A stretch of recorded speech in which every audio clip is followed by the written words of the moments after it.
আলোচনা করছি সপ্তম শ্রেণী বাংলাদেশ ও বিশ্ব পরিচয় বইয়ের দ্বিতীয় অধ্যায় বাংলাদেশের সংস্কৃতি ও সাংস্কৃতিক বৈচিত্র্য। তো সাংস্কৃতিকের যে ভিন্নতা আছে তা এই অধ্যায় থেকে পড়লে আমরা আমাদের এটা ক্লিয়ার হয়ে যাবে। তো পাঠ ১, বাংলাদেশের সাংস্কৃতিক বৈচিত্র্যের ধারণা। আহ, প্রথমে দেখা যাচ্ছে ধর্মের ভূমিকা। সাংস্কৃতিক যে বৈচিত্র্য সেখানে ধর্মের ভূমিকাটা কি? মানুষের ব্যক্তি ও সমাজ জীবনে ধর্ম খুবই বড় ভূমিকা পালন করে।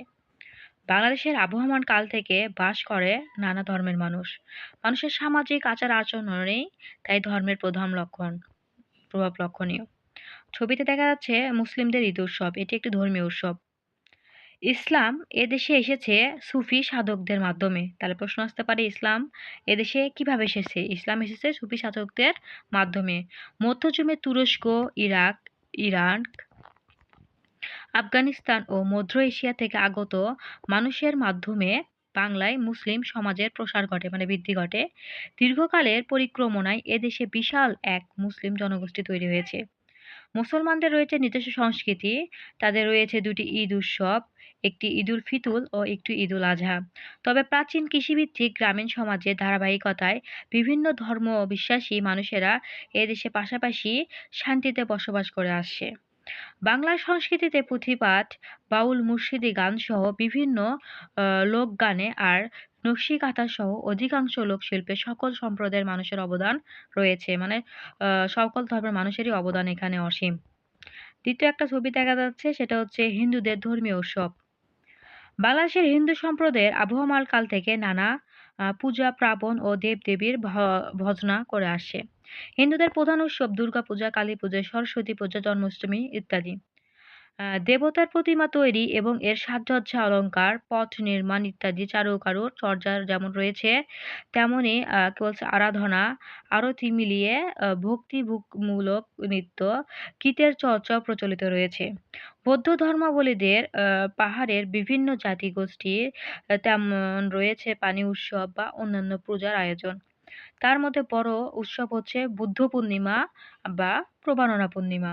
তাহলে আমরা এখানে ৩ টা ধর্ম দেখলাম। আরেকটা ধর্ম দেখা যাক। বাংলাদেশের অন্যান্য ধর্মের অনুসারীদের মধ্যে রয়েছে বৌদ্ধ ও খ্রিস্টান ধর্মের লোকও রয়েছে। বৌদ্ধরা গৌতম বুদ্ধের অনুসারী, তারা বৌদ্ধ পূর্ণিমা উৎসব মুখর অনুষ্ঠান আয়োজন করে। এদেশে খ্রিস্টান সম্প্রদায় নিজেদের নানা ধর্মের অনুষ্ঠান বা পার্বণ উদযাপন করে থাকে। বড়দিন বা যীশু খ্রিস্টের জন্মদিন অবশ্য উম বড় অনুষ্ঠান আয়োজন করা হয়। এতে অন্যান্য সম্প্রদায়ের মানুষও আমন্ত্রিত। দেশের বিভিন্ন নৃগোষ্ঠীর মানুষ আছে, নানা ধর্মীয় ও সামাজিক উৎসব। নববর্ষে, বসন্তে, বিয়েতে আনন্দময় উৎসবে আয়োজন করে তারা। ধর্মীয় রীতিনীতি, আচার অনুষ্ঠান পালনে পার্থক্য থাকলেও সৎ ধর্মের মূল শিক্ষা শান্তি ও সম্প্রীতি। বাংলার সাধারণ মানুষ আজীবনই সেই ধারায় অনুসরণ করে আসছে। ভাষা বিচারে সংস্কৃতির বৈচিত্র্য। তাহলে উপরে আমরা দেখতে পারলাম ধর্মের বৈচিত্র্য। মুসলিমরা কিভাবে তাদের ধর্ম পালন করে, হিন্দুরা কিভাবে তাদের ধর্ম পালন করে, বৌদ্ধরা তাদের ধর্ম কিভাবে পালন করে এবং খ্রিস্টানরা তাদের ধর্ম কিভাবে পালন করে। এখন আমরা দেখব ভাষা বিচারে সাংস্কৃতিক বৈচিত্র্য, মানে ভাষার ভিন্নতা। বাংলাদেশের অধিকাংশ মানুষ বাংলা ভাষায় কথা বললেও কিছু সংখ্যক আদিবাসী আছেন যাদের মাতৃভাষা বাংলা নয়, যেমন চাকমা, মারমা, গারো, খাসিয়া, মণিপুরী, সাঁওতাল ইত্যাদি।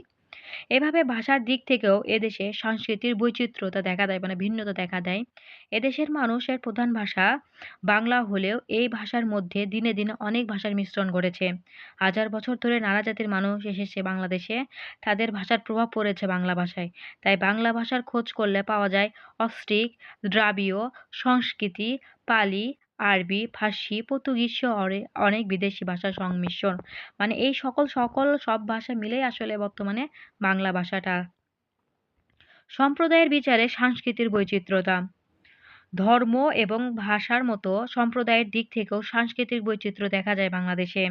এদেশে ধর্ম সম্প্রদায়গুলো ধর্মীয় আচার অনুষ্ঠান ছাড়াও প্রত্যেকের আলাদা সামাজিক জীবনযাপন পদ্ধতি আছে।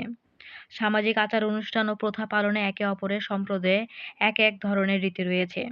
সম্প্রদায় সমূহের প্রত্যেকের মধ্যে খাওয়া দাওয়া, পোশাক পরিচ্ছন্ন, বিয়ের অনুষ্ঠান, সম্পত্তি অধিকার, জন্ম ও মৃতদেহ সৎকারের নিয়মকানুন পালনে রয়েছে ভিন্নতা। এদেশে বিভিন্ন সম্প্রদায়ের জীবনযাপনের মাধ্যমে নানান সংস্কৃতির বৈচিত্র্য লক্ষ্য করা যায়। মানে দেখা যাচ্ছে যে আ মুসলিমরা যে ধরনের পোশাক পরে, হিন্দুরা সে ধরনের পোশাক পরে না। মানে পোশাকের ভিন্নতা, তাদের ধর্ম সম্প্রদায়ের কাজগুলো ভিন্নতা।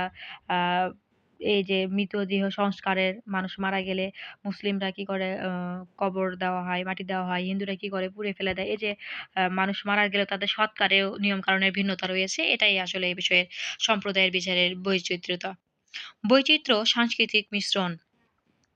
বাংলাদেশের বৈচিত্র্যপূর্ণ জনসম্প্রদায়গুলো বহু বছর সহবাসস্থানের ফলে বিভিন্ন ধর্ম সম্প্রদায়ের সংস্কৃতিতে তার মধ্যে কি বলছে আদান-প্রদান মিশ্রস্বৃত চলাচল আছে।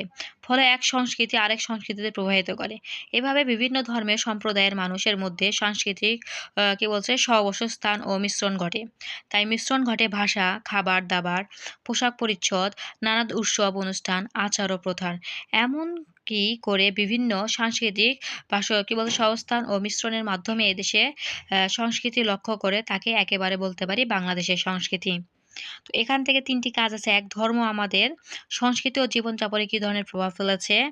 মানে যেহেতু ইসলাম ধর্ম অনুসারীরা ইসলাম ধর্ম পালন করে, তারা ইসলাম ধর্ম অনুসারে আ উৎসবও পালন করে। হিন্দু ধর্মরা হিন্দু ধর্ম অনুসারে তাদের উৎসব পালন করে। এটা আসলে আমাদের সংস্কৃতি বা জীবনযাপনে কিরকম প্রভাব ফেলেছে এটা বর্ণনা করবা। ২ নাম্বার কাজ হচ্ছে আমাদের সংস্কৃতিতে ভাষার প্রভাব কি? সংস্কৃতির যে ভাষার ভিন্নতার কারণের জন্য সংস্কৃতির ভিন্নতা ঘটেছে, এটা এখানে ব্যাখ্যা করতে হবে। ৩ নাম্বার কাজ হচ্ছে বাংলাদেশের নানা সম্প্রদায়ের মানুষের সাংস্কৃতিক বৈচিত্র্য ব্যাখ্যা করতে হবে।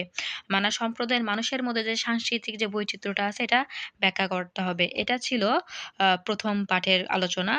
২য় পাঠে ও ৩য় পাঠের আলোচনা হচ্ছে বাংলাদেশের গ্রাম ও শহরের সংস্কৃতি। ইনশাআল্লাহ আমরা আগামী ক্লাসে বাংলাদেশের গ্রাম ও শহরের সংস্কৃতি সম্পর্কে আলোচনা করব।